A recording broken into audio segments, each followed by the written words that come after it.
Assalamualaikum warahmatullahi wabarakatuh. Hello everyone. Perkenalkan, nama saya Nata Yunisa dari Universitas Budi Dharma jurusan Ilmu Administrasi Niaga.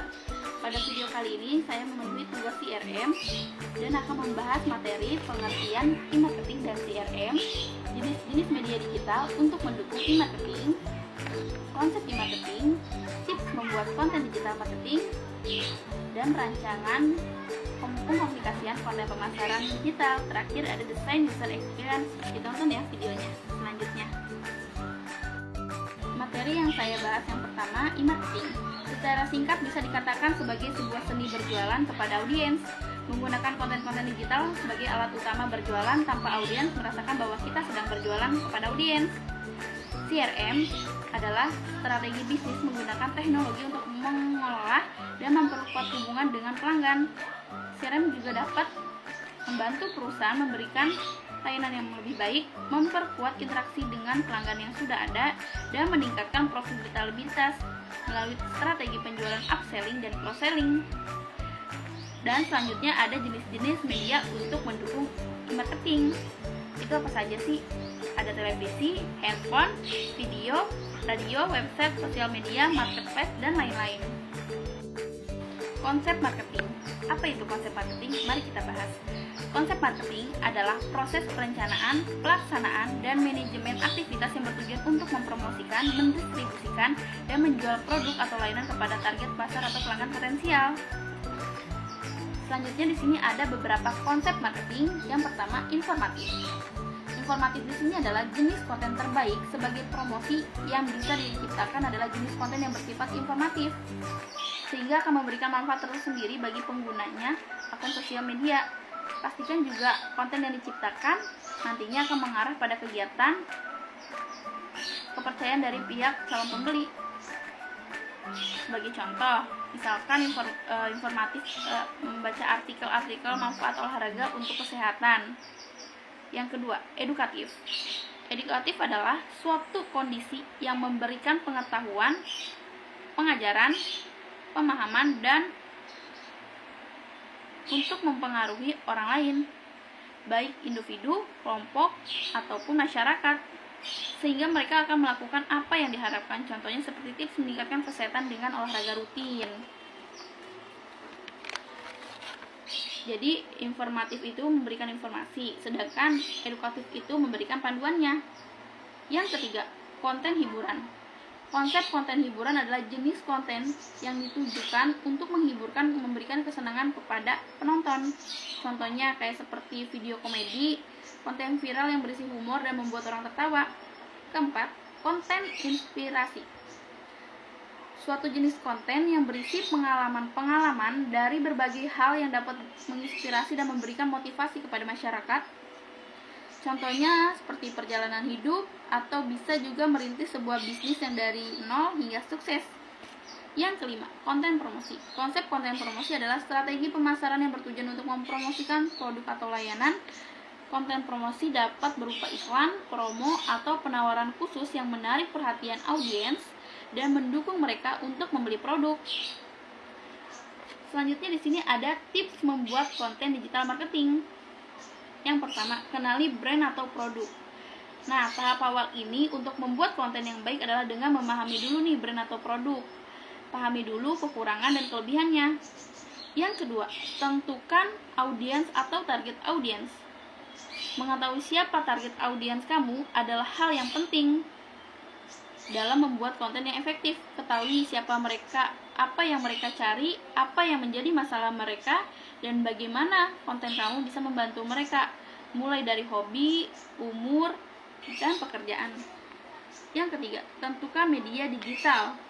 Pada tahap ini ditentukan media digital apa yang kamu gunakan sebagai media promosi. Apakah bisa melalui televisi, website, sosial media kah? Yang keempat, tentukan jenis konten. Pilih jenis konten yang sesuai dengan tujuan dan target audiens kamu.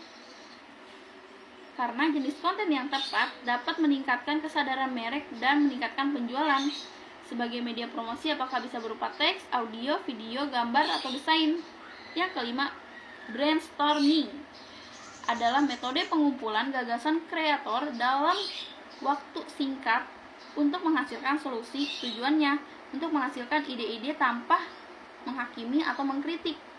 Karena proses analisis ini mempertimbangkan faktor-faktor seperti kekuatan, kelemahan, peluang, dan ancaman untuk menilai apakah ide-ide tersebut dapat bertahan terhadap faktor internal dan eksternal.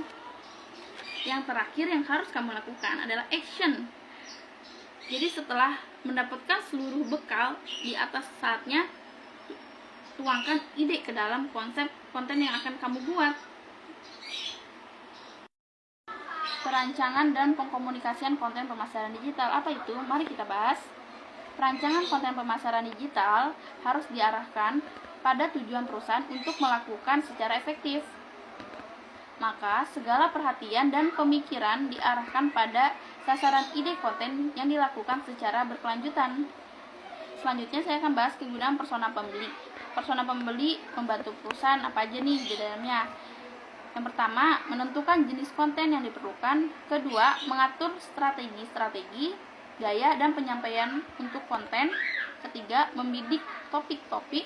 Keempat, memahami di mana pembeli mendapatkan informasi mereka dan bagaimana mereka ingin menggunakannya. Kelima, untuk menciptakan persona pembeli harus melakukan wawancara dengan para pelanggan, prospek, dan anggota dari tim-tim penjualan dan layanan pelanggan.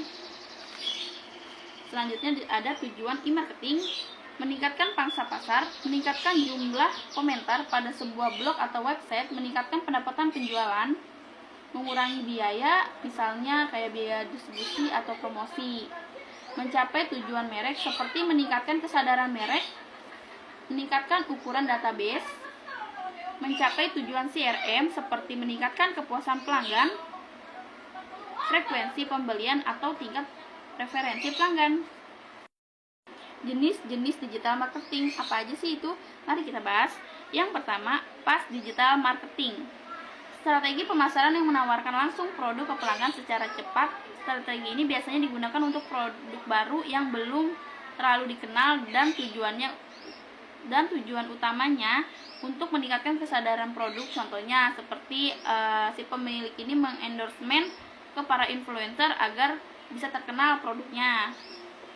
Yang kedua, PAL digital marketing. Strategi pemasaran yang berfokus pada membangun interaksi yang baik dengan konsumen sehingga mereka tertarik dan membuat produk secara sukarela. Contohnya membangun konten YouTube, TikTok, Instagram secara organik. Atau juga bisa membuat review konsumen. Yang ketiga ada konten marketing, keempat mobile marketing, kelima visual marketing, keenam email marketing, dan lain-lain masih banyak. Kesimpulan keseluruhan dari perancangan dan pengkomunikasian konten pemasaran digital sangat penting dalam meningkatkan kesadaran merek, penjualan, dan profit untuk mencapai tujuan bisnis. Desain user experience. User experience adalah bagaimana pengguna berinteraksi dengan suatu produk, khususnya produk digital. Nah, di sini ada beberapa konsep dari user experience, kata kunci. Yang pertama, above the fold, di mana membuka berita di halaman website sudah tahu nih judulnya tanpa kita perlu scroll lagi ke bawah. Selanjutnya ada aksesibilitas, sebuah situs web yang tersedia untuk pengguna dengan fisik atau tantangan keterbatasan. Situs ini untuk membantu mereka agar tidak terjadi suatu kehambatan. Ketiga ada breadcrumbs, tautan biasanya digunakan di bagian atas halaman yang menunjukkan di mana halaman berada dalam hierarki seperti dokumen. Yang keempat, CTI, ajakan bertindak, call to action, ungkapan yang ditulis untuk motivasi pembaca untuk mengambil tindakan. Yang kelima ada audit konten, sebuah pemeriksaan dan evaluasi konten yang ada di website seperti sosial media, bisa sosial media spesialis, penulis, desain grafis agar bisa terus membuat konten yang menarik dan sesuai dengan kebutuhan pengguna. Yang keenam ada convention atau konvensi, aturan umum atau cara mencoba dan menguji dalam melakukan sesuatu, sebuah pertemuan resmi dalam skala besar yang dihadiri oleh para perwakilan. Selanjutnya ada conversion, istilah yang digunakan dalam perencanaan digital untuk mendeskripsikan proses mengubah pengunjung website menjadi pelanggan yang membayar. Selanjutnya setelah itu ada credibility. Credibility ada information architecture, navigation, dan prototipe.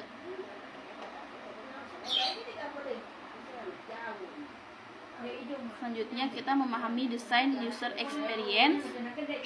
User experience dapat didefinisikan sebagai semua pengalaman fisik, sensorik, emosional, dan mental yang dimiliki seseorang ketika berinteraksi dengan alat digital. Bidang user experience penuh dengan jargon yang kedengarannya mirip. Berikut ada panduan singkat tentang istilah-istilah yang harus diketahui. Yang pertama ada user experience atau UX, adalah kepuasan keseluruhan yang didapat pengguna dan berinteraksi dengan produk atau alat digital. Kedua ada design user experience, adalah proses penerapan prinsip teknik dari fitur yang telah terbukti ke alat digital untuk membuat dan mengoptimalkan pelanggan pengguna. Ketiga ada desain yang berpusat pada pengguna, adalah filosofi desain yang memprioritaskan kebutuhan dan keinginan pengguna di atas segalanya dan menempatkan pengguna sebagai pusat dari seluruh pengalaman. Yang keempat ada antar muka pengguna atau UI, adalah bagian alat atau platform yang menghadap pengguna bagian dari situs web, aplikasi, atau alat yang sebenarnya berinteraksi dengan pengguna. Yang terakhir ada kegunaan, berarti seberapa ramah pengguna, seefisien apakah, dan apik produk digital tersebut. User experience online dibagi menjadi dua kategori. Yang pertama, user experience fungsional, yaitu mencakup elemen pengalaman pengguna yang terkait dengan penggunaan alat seperti elemen teknis, navigasi, pencarian, dan tautan. Kedua, user experience materi iklan yang kesannya lebih besar tapi sulit untuk didefinisikan, yang dibuat oleh alat yang disebut faktor wow, mencakup elemen visual dan kreatif. Ada 6 kualitas yang membentuk user experience yang baik. Yang pertama, dapat ditemukan dengan mudah, kualitas tinggi. Kedua, aksesibilitas yang dapat ditemukan dengan mudah pada kondisi apapun. Ketiga, yang menyenangkan atau malah bikin takut. Keempat, ada yang mudah digunakan. Kelima, itu sangat dipercaya. Keenam, memperoleh nilai lebih atau manfaat lebih. Selanjutnya ada mobile user experience. Yang pertama ini, perangkat seluler adalah device yang digunakan oleh pengguna dengan berbagai keunggulan masing-masing. Pengguna seluler adalah mereka yang menginginkan jenis device sesuai dengan kebutuhannya. Selanjutnya ada keterbatasan, ponsel adalah tidak kompatibel untuk keseluruhan kebutuhan pengguna. Selanjutnya ada prinsip-prinsip user experience seluler. Universal adalah pengalaman waktu mengguna alat digital termasuk seluler, yang di sini ada proses kognitif dalam penilaian akan mudah atau sulit sebuah proses digital dilakukan. Sekian video materi saya. Mohon maaf bila ada kata salah. Terima kasih.